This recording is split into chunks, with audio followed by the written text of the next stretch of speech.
नमस्कार जी, मैं मधु शर्मा हिंदी लेखक परिवार के मंच पर आज आपके लिए लेकर आई हूँ वरिष्ठ कथाकार श्री अमरकांत जी की एक अद्भुत कहानी जिसका शीर्षक है दोपहर का भोजन। यह एक अभावग्रस्त और विपन्न परिवार की बहुत ही मार्मिक कहानी है, जिसमें कहानी की नायिका अर्थात सिद्धेश्वरी, जो कि एक माँ है, वह अपना पेट काटकर अपने बच्चों का और परिवार का पेट भरने का भरसक प्रयास कर रही है। तो प्रस्तुत है कहानी दोपहर का भोजन। सिद्धेश्वरी ने खाना बनाने के बाद चूल्हे को बुझा दिया और दोनों घुटनों के बीच सिर रखकर पैर की उंगलियां या जमीन पर चलते चींटे चींटियों को देखने लगी।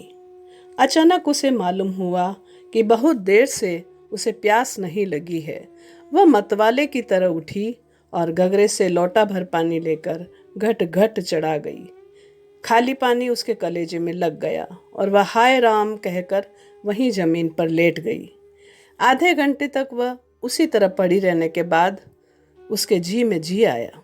वह बैठ गई, आंखों को मल मल कर इधर उधर देखा और फिर उसकी दृष्टि औसारे में अध टूटे खटोले पर सोए अपने 6 वर्षीय लड़के प्रमोद पर जम गई। लड़का नंग धड़ंग पड़ा था। उसके गले तथा छाती की हड्डियां साफ दिखाई देती थी। उसके हाथ पैर बासी ककड़ियों की तरह सूखे तथा बेजान पड़े थे। उसका पेट हंडिया की तरह फूला हुआ था। उसका मुख खुला हुआ और उस पर अनगिनत मक्खियां उड़ रही थी। वह उठी, बच्चे के मुंह पर अपना एक फटा गंदा ब्लाउज डाल दिया। एक आध मिनट सुन्न खड़ी रहने के बाद बाहर दरवाजे पर जाकर किवाड़ की आड़ से गली निहारने लगी। घड़ी में 12 बज चुके थे। धूप अत्यंत तेज थी और कभी एक दो व्यक्ति सिर पर तौलिया या गमछा रखे हुए या मजबूती से छाता ताने हुए फुर्ती के साथ लपकते हुए से गुजर जाते। 10-15 मिनट तक वह उसी तरह खड़ी रही। फिर उसके चेहरे पर व्यग्रता फैल गई और उसने आसमान तथा कड़ी धूप की ओर चिंता से देखा। एक दो क्षण बाद उसने सिर को किवाड़ से काफी आगे बढ़ाकर गली के छोर की तरफ निहारा तो उसका बड़ा लड़का रामचंद्र धीरे धीरे घर की ओर सरकता नजर आया। उसने फुर्ती से एक लोटा पानी औसारी की चौकी के पास नीचे रख दिया और चौके में जाकर खाने के स्थान को जल्दी जल्दी पानी से लीपने पोतने लगी। वहां पीढ़ा रखकर उसने सिर को दरवाजे की ओर घुमाया ही था कि रामचंद्र ने अंदर कदम रखा। रामचंद्र आकर धम से चौकी पर बैठ गया और फिर वहीं बेजान सा लेट गया। उसका मुंह लाल तथा चढ़ा हुआ था। उसके बाल अस्त व्यस्त थे। उसके फटे पुराने जूते पर गर्द जमी हुई थी। सिद्धेश्वरी की पहले हिम्मत नहीं हुई कि उसके पास आए और वहीं से वह भयभीत हिरनी की भांति सिर उचका घुमाकर बेटे को व्यग्रता से निहारती रही। किंतु लगभग 10 मिनट बीतने के पश्चात भी जब रामचंद्र नहीं उठा तो वह घबरा गई। पास जाकर पुकारा, बड़कू बड़कू, लेकिन उसके कुछ उत्तर न देने पर डर गई और लड़के की नाक के पास हाथ रख दिया। सांस ठीक से चल रही थी। फिर सिर पर हाथ रखकर देखा, बुखार भी नहीं था। हाथ के स्पर्श से रामचंद्र ने आंखें खोली। पहले उसने माँ की ओर सुस्त नजरों से देखा, फिर झट से उठ बैठा। जूते निकालकर और नीचे रखे लोटे के जल से हाथ पैर धोने के बाद वह यंत्र की तरह चौकी पर आकर बैठ गया। सिद्धेश्वरी ने डरते डरते पूछा, खाना तैयार है, यही लगाऊं क्या? रामचंद्र ने उठते हुए प्रश्न किया। बाबूजी खा चुके? सिद्धेश्वरी ने चौके की ओर भागते हुए उत्तर दिया, आते ही होंगे। रामचंद्र पीढ़े पर बैठ गया। उसकी उम्र लगभग 21 वर्ष की थी। दुबला पतला लंबा, गोरा रंग, बड़ी बड़ी आंखें तथा होठों पर झुर्रियां। वह एक स्थानीय दैनिक समाचार पत्र के दफ्तर में अपनी तबीयत से प्रूफ रीडरी का काम सीखता था। पिछले साल ही उसने इंटर पास किया था। सिद्धेश्वरी ने खाने की थाली सामने लाकर रख दी और पास ही बैठकर पंखा करने लगी। रामचंद्र ने खाने की ओर दार्शनिक दृष्टि से देखा। कुल 2 रोटियां, भर कटोरा पनियाई दाल और चने की तली तरकारी। रामचंद्र ने रोटी के प्रथम टुकड़े को निगलते हुए पूछा, मोहन कहाँ है? बड़ी कड़ी धूप हो रही है। मोहन सिद्धेश्वरी का मंझला लड़का था। उम्र 18 वर्ष और वह इस साल हाई स्कूल का प्राइवेट इम्तिहान देने की तैयारी कर रहा था। वह न मालूम कब से घर से गायब था और सिद्धेश्वरी को स्वयं पता नहीं था कि वह कहाँ गया है। किंतु सच बोलने की उसकी तबीयत नहीं हुई और झूठ मूठ उसने कहा, किसी लड़के के यहाँ पढ़ने गया है, आता ही होगा। दिमाग उसका बड़ा तेज है और उसकी तबीयत 24 घंटे पढ़ने में लगी रहती है, हमेशा उसी की बात करता रहता है। रामचंद्र ने कुछ नहीं कहा। एक टुकड़ा मुंह में रखकर भरा गिलास पानी पी गया, फिर खाना खाने लगा। वह काफी छोटे छोटे टुकड़े तोड़कर और उन्हें धीरे धीरे चबा रहा था। सिद्धेश्वरी भय तथा आतंक से अपने बेटे को एकटक निहार रही थी। कुछ क्षण बीतने के बाद डरते डरते उसने पूछा, वहाँ कुछ हुआ है क्या? रामचंद्र ने अपनी बड़ी बड़ी भावहीन आंखों से अपनी माँ को देखा, फिर नीचा सिर करके कुछ रूखाई से बोला, समय आने पर सब ठीक हो जाएगा। सिद्धेश्वरी चुप रही। धूप और तेज होती जा रही थी। छोटे आंगन के ऊपर आसमान में बादल में 1-2 टुकड़े पाल की नावों की तरह तैर रहे थे। बाहर की गली से गुजरते हुए एक खड़खड़िया इक्के की आवाज आ रही थी और खटोले पर सोए बालक की सांस का खर खर शब्द सुनाई दे रहा था। रामचंद्र ने अचानक चुप्पी को तोड़ते हुए कहा, प्रमोद खा चुका? सिद्धेश्वरी ने प्रमोद की ओर देखते हुए उदास स्वर में उत्तर दिया, हाँ खा चुका। रोया तो नहीं था? सिद्धेश्वरी फिर झूठ बोल गई, आज तो सचमुच नहीं रोया। वह बड़ा ही होशियार हो गया है। कहता था बड़का भैया के यहाँ जाऊंगा, ऐसा लड़का। पर वह आगे कुछ न बोल सकी, जैसे उसके गले में कुछ अटक गया। कल प्रमोद ने रेवड़ी खाने की जिद पकड़ ली थी और उसके लिए 1.5 घंटे तक रोने के बाद सोया था। रामचंद्र ने कुछ आश्चर्य के साथ अपनी माँ की ओर देखा और फिर सिर नीचा करके कुछ तेजी से खाने लगा। थाली में जब रोटी का केवल एक टुकड़ा शेष रह गया तो सिद्धेश्वरी ने उठने का उपक्रम करते हुए प्रश्न किया, एक रोटी और लाती हूँ? रामचंद्र हाथ से मना करते हुए हड़बड़ा कर बोल पड़ा, नहीं नहीं, मेरा पेट पहले ही भर चुका है, मैं तो ये छोड़ने वाला हूँ, बस अब नहीं। सिद्धेश्वरी ने जिद की। अच्छा आधी ही सही। रामचंद्र बिगड़ उठा, अधिक खिलाकर बीमार डालने की तबीयत है क्या? तुम लोग जरा भी नहीं सोचती हो, बस अपनी जिद। भूख रहती तो क्या खा नहीं लेता? सिद्धेश्वरी जहाँ की तहाँ बैठी रह गई। रामचंद्र ने थाली में बचे टुकड़े से हाथ खींच लिया और लोटे की ओर देखते हुए कहा, पानी लाओ। सिद्धेश्वरी लोटा लेकर पानी लेने चली गई। रामचंद्र ने कटोरे को उंगलियों से बजाया, फिर हाथ को थाली में रख दिया। 1-2 क्षण बाद रोटी के टुकड़े को धीरे से हाथ से उठाकर आंखों से निहारा और अंत में इधर उधर देखने के बाद टुकड़े को मुंह में इस सरलता से रख लिया जैसे वह भोजन का ग्रास न होकर पान का बीड़ा हो। मंझला लड़का मोहन आते ही हाथ पैर धोकर पीढ़े पर बैठ गया। वह कुछ सांवला था, उसकी आंखें छोटी थी, उसके चेहरे पर चेचक के दाग थे। वह अपने भाई ही की तरह दुबला पतला था, किंतु उतना लंबा न था। वह उम्र की अपेक्षा कहीं अधिक गंभीर और उदास दिखाई पड़ रहा था।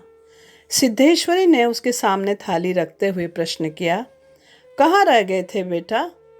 भैया पूछ रहा था। मोहन ने रोटी के एक बड़े ग्रास को निगलने की कोशिश करते हुए अस्वाभाविक मोटे स्वर में जवाब दिया, कहीं तो नहीं गया था, यहीं पर था। सिद्धेश्वरी वहीं बैठकर पंखा डुलाती हुई इस तरह बोली जैसे स्वप्न में बड़बड़ा रही हो। बड़का तुम्हारी बड़ी तारीफ कर रहा था, कह रहा था मोहन बड़ा दिमागी होगा, उसकी तबीयत 24 घंटे पढ़ने में ही लगी रहती है। यह कहकर उसने अपने मंझले लड़के की ओर इस तरह देखा जैसे उसने कोई चोरी की हो। मोहन अपनी माँ को देखकर फीकी हंसी हंस पड़ा और फिर खाने में जुट गया। वह परोसी गई 2 रोटियों में से एक रोटी कटोरे की 3/4 दाल तथा अधिकांश तरकारी साफ कर चुका था। सिद्धेश्वरी की समझ में नहीं आया कि वह क्या करे। इन दोनों लड़कों से उसे बहुत डर लगता था। अचानक उसकी आंखें भर आई। वह दूसरी ओर देखने लगी। थोड़ी देर बाद उसने मोहन की ओर मुंह फेरा तो लड़का लगभग खाना समाप्त कर चुका था। सिद्धेश्वरी ने चौंकते हुए पूछा, एक रोटी देती हूँ? मोहन ने रसोई की ओर रहस्यमय नेत्रों से देखा, फिर सुस्त स्वर में बोला, नहीं। सिद्धेश्वरी ने गिड़गिड़ाते हुए कहा, नहीं बेटा, मेरी कसम, थोड़ी ही ले लो, तुम्हारे भैया ने एक रोटी ली थी। मोहन ने अपनी माँ को गौर से देखा, फिर धीरे धीरे इस तरह उत्तर दिया जैसे कोई शिक्षक अपने शिष्य को समझाता है, नहीं रे, बस अव्वल तो अब भूख नहीं, फिर रोटियां तूने ऐसी बनाई कि खाई ही नहीं जाती, न मालूम कैसी लग रही है। खैर, अगर तू चाहती ही है तो कटोरे में थोड़ी दाल दे दे, दाल बड़ी अच्छी बनी है। सिद्धेश्वरी से कुछ कहते न बना, उसने कटोरे को दाल से भर दिया। मोहन कटोरे को मुंह लगाकर सुड़ सुड़ पी रहा था कि मुंशी चंद्रिका प्रसाद जूतों को खस खस घसीटते हुए आए और राम का नाम लेकर चौकी पर बैठ गए। सिद्धेश्वरी ने माथे पर साड़ी को कुछ नीचे खिसका लिया और मोहन दाल को एक सांस में पीकर तथा पानी के लोटे को हाथ में लेकर तेजी से बाहर चला गया। 2 रोटियां, कटोरा भर दाल, चने की तली तरकारी। मुंशी चंद्रिका प्रसाद पीढ़े पर पालथी मारकर बैठे रोटी के एक एक ग्रास को इस तरह चुभला चुभला कर खा रहे थे जैसे बूढ़ी गाय जुगाली करती है। उनकी उम्र 45 वर्ष के लगभग थी, किंतु 50-55 के लगते थे। शरीर का चमड़ा झूलने लगा था।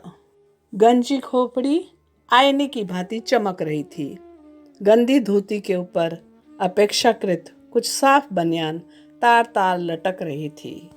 मुंशी जी ने कटोरे को हाथ में लेकर दाल को थोड़ा सुड़कते हुए पूछा, बड़का दिखाई नहीं दे रहा है? सिद्धेश्वरी की समझ में नहीं आ रहा था कि उसके दिल में क्या हो गया है, जैसे कुछ काट रहा हो। पंखे को जरा और जोर से घुमाती हुई बोली, अभी अभी खाकर काम पर गया है, कह रहा था कुछ दिनों में नौकरी लग जाएगी, हमेशा बाबूजी बाबूजी किए रहता है। बोला, बाबूजी देवता के समान हैं। मुंशी जी के चेहरे पर कुछ चमक आ गई। शर्माते हुए पूछा, क्या ऐसा कहता है कि बाबूजी देवता के समान है? बड़ा पागल है। सिद्धेश्वरी पर जैसे नशा चढ़ गया था। उन्माद की रोगिणी की भांति बड़बड़ाने लगी, पागल नहीं है, बड़ा होशियार है, उस जमाने का कोई महात्मा है, मोहन तो उसकी बड़ी इज्जत करता है। और आज वह कह रहा था कि भैया के शहर में बड़ी इज्जत होती है, पढ़ने लिखने वालों में बड़ा आदर होता है, और बड़का तो छोटे भाइयों पर जान देता है। दुनिया में वह सब कुछ सह सकता है, पर यह नहीं देख सकता कि उसके प्रमोद को कुछ हो जाए। मुंशी जी दाल लगे हाथों को चाट रहे थे। उन्होंने सामने की ताक की ओर देखते हुए हंसकर कहा, बड़के का तो दिमाग खैर काफ़ी तेज है, वैसे लड़कपन में नटखट भी था, हमेशा खेल कूद में आगे लगा रहता था, लेकिन यह भी बात थी कि जो सबक मैं उसे याद करने को देता था उसे वह बड़ी जल्दी याद कर लेता था। असल तो यह कि तीनों लड़के मेरे काफ़ी होशियार हैं, प्रमोद को कम समझती हो? यह कहकर वह अचानक जोर से हंस पड़े। मुंशी जी 1.5 रोटी खा चुकने के बाद एक ग्रास से युद्ध कर रहे थे। कठिनाई होने पर गिलास पानी चढ़ा गए, फिर खर खर खांस कर खाने लगे। फिर चुप्पी छा गई। दूर से किसी आटे की चक्की की आवाज़ सुनाई दे रही थी। पास की नीम की पेड़ पर बैठा कोई पंडुक लगातार बोल रहा था। सिद्धेश्वरी की समझ में नहीं आ रहा था कि क्या कहे। वह चाहती थी कि सभी चीज़ें ठीक से पूछ ले, सभी चीज़ें ठीक से जान ले और दुनिया की हर चीज़ पर पहले की तरह धड़ल्ले से बात करे, पर उसकी हिम्मत नहीं होती थी। उसके दिल में जाने कैसा भय समाया हुआ था। अब मुंशी जी इस तरह चुपचाप दुबके हुए खा रहे थे जैसे पिछले 2 दिनों से मौन व्रत धारण कर रखा हो और उसको कहीं जाकर आज शाम को तोड़ने वाले हों। सिद्धेश्वरी से जैसे नहीं रहा गया, बोली, मालूम होता है अब बारिश नहीं होगी। मुंशी जी ने एक क्षण के लिए इधर उधर देखा और निर्विकार स्वर में राय दी, मक्खियां बहुत हो गई है। सिद्धेश्वरी ने उत्सुकता प्रकट की, फूफा जी बीमार हैं, कोई समाचार नहीं आया। मुंशी जी ने चने के दानों की ओर इस दिलचस्पी से दृष्टिपात किया जैसे उनसे बातचीत करने वाले हो। फिर सूचना दी, गंगाशरण बाबू की लड़की की शादी तय हो गई है, लड़का एमए पास है। सिद्धेश्वरी हठात चुप हो गई। मुंशी जी भी आगे कुछ नहीं बोले। उनका खाना समाप्त हो गया था और वे थाली में बचे कुचे दानों को बंदर की तरह बीन रहे थे। सिद्धेश्वरी ने पूछा, बड़का की कसम, एक रोटी देती हूँ, अभी बहुत सी है। मुंशी जी ने पत्नी की ओर अपराधी के समान तथा रसोई की ओर कनखी से देखा। तत्पश्चात किसी छंटे उस्ताद की भांति बोले, रोटी रहने दो, पेट काफी बढ़ चुका है, अन्न और नमकीन चीजों से तबीयत उब भी गई है, तुमने व्यर्थ में कसम धरा दी। खैर, कसम रखने के लिए ले रहा हूँ, गुड़ होगा क्या? सिद्धेश्वरी ने बताया कि हंडिया में थोड़ा सा गुड़ है।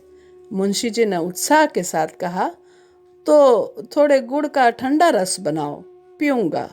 तुम्हारी कसम भी रह जाएगी और जायका भी बदल जाएगा, साथ ही साथ हाजमा भी दुरुस्त होगा। हाँ, रोटी खाते खाते नाक में दम आ गया, यह कहकर वे ठाका मारकर हंस पड़े। मुंशी जी के निपटने के पश्चात सिद्धेश्वरी उनकी झूठी थाली लेकर चौके की जमीन पर बैठ गई।